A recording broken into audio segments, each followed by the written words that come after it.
नमो नारायण। राधे राधे।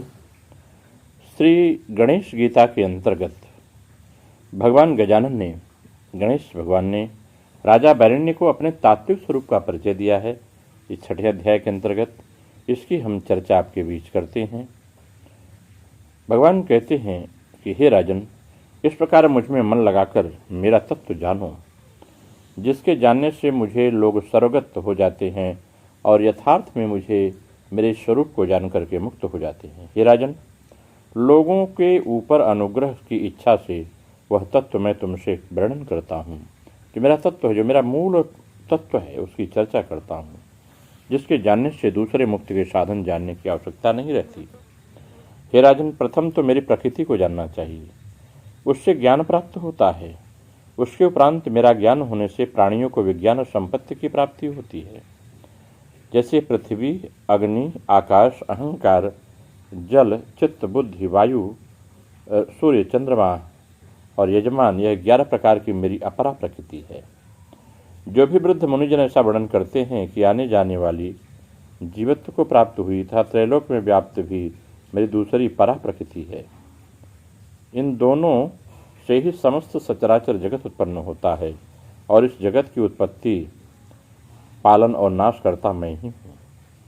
मेरे तत्व को जानने के निमित्त वर्णाश्रमी पुरुषों में पूर्व जन्म के कर्म के अनुसार कोई एक यत्न करता है। उस यत्न वालों में कोई एक मेरा साक्षात्कार करता है और मुझसे अन्य किसी को नहीं देखता और मुझ में ही संपूर्ण जगत को देखता है। इसलिए हे राजा वर्ण, पृथ्वी में सुगंधि रूप से, अग्नि में मैं तेज के रूप से, सूर्य और चंद्र में मैं प्रभा रूप से और जल में रस रूप से, रस का रूप है जल में मेरा, और बुद्धिमान तपस्वी बलिष्ठों में बुद्धि के रूप में, तप और बल रूप से, और मुझ में ही उत्पन्न हुए तीनों प्रकार के विकारों में ही स्थित हूँ। यह मेरी परा प्रकृति है। माया से मोहित चित्त वाले पापी मुझे नहीं जानते।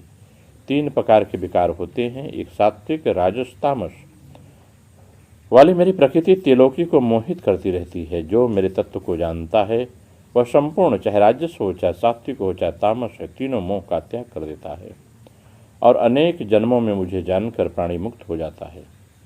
जो अनेक प्रकार के देवताओं का भजन करते हैं वे उन्हीं को प्राप्त होते हैं। संपूर्ण मनुष्य जैसी जैसी मति करेगा, जैसी जैसी मति करके मेरा भजन करते हैं, उसी प्रकार मैं उसको उसी भाव से पूर्ण करता हूँ। मैं सबको जानता हूँ, किंतु मुझे कोई पूरी तरह नहीं जानता है। हे राजन, मुझ अव्यक्त के व्यक्त स्वरूप को काम से मोहित दृष्टि वाले नहीं जानते। अज्ञानी और पापी पुरुषों के लिए मैं प्रकट नहीं होता। जो अंत समय में श्रद्धायुक्त होकर मेरा स्मरण करते हैं, अपने शरीर का त्याग करते हैं मेरा स्मरण करते हुए, हे राजन, वह मेरी कृपा से मुक्त हो जाते हैं।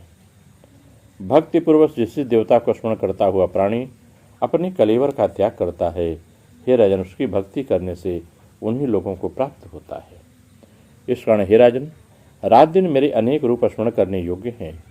उन सबसे मैं ही उसी प्रकार प्राप्त होता हूँ जैसे नदियों का जल सागर में ही रहता है, जाता है। नदी कहीं की हो, सागर में ही जाती है।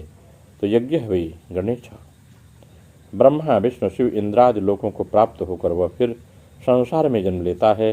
किंतु जो असंदिग्ध होकर मुझको प्राप्त होता है उसका फिर जन्म नहीं होता। हे राजन, जो अन्यान्य शरण होकर भक्ति से मेरा भजन करता है, मैं सदा उसके योग क्षेम का विधान करता हूँ। अनन्य शरणो यो मां भक्त्या भजति भूमिपः योग क्षेमोच तस्याहं सर्वदा प्रतिपादये। हे राजन, मनुष्यों के कृष्ण और शुक्ल पक्ष के भेद की अनेक गतियाँ हैं। एक से प्राणी संसार में आता है और दूसरे से परब्रह्म को प्राप्त होता है। इस प्रकार भगवान ने गणेश गीता के बुद्ध योग नाम की चर्चा की है 6ठे अध्याय में। इस अध्याय में भगवान ने बताने की कोशिश की है मेरी 2 प्रकृति है, अपरा और परा। अपरा प्रकृति में ये पृथ्वी, अग्नि, वायु, आकाश, मनोबुद्धि, चित्त, अहंकार, और परा प्रकृति में वो स्वयं आत्मा स्वरूप में विराजमान हो करके इस संसार सागर का पार कराते हैं। इस संसार को भगवान स्वयं चलाते हैं। भगवान ने एक नियम बना दिया है व्यक्ति के लिए जब वो पैदा होता है। बस व्यक्ति का मूल उद्देश्य होना चाहिए वह नित्य अपने को अपडेट करे, नित्य अच्छा रहे, नित्य अच्छे कार्यों को करे। जो नित्य इस प्रकार से भगवान का आयोजन करता है, भगवान उसकी समस्त मनोकामना पूर्ण करते हैं। नमो नारायण। राधे राधे।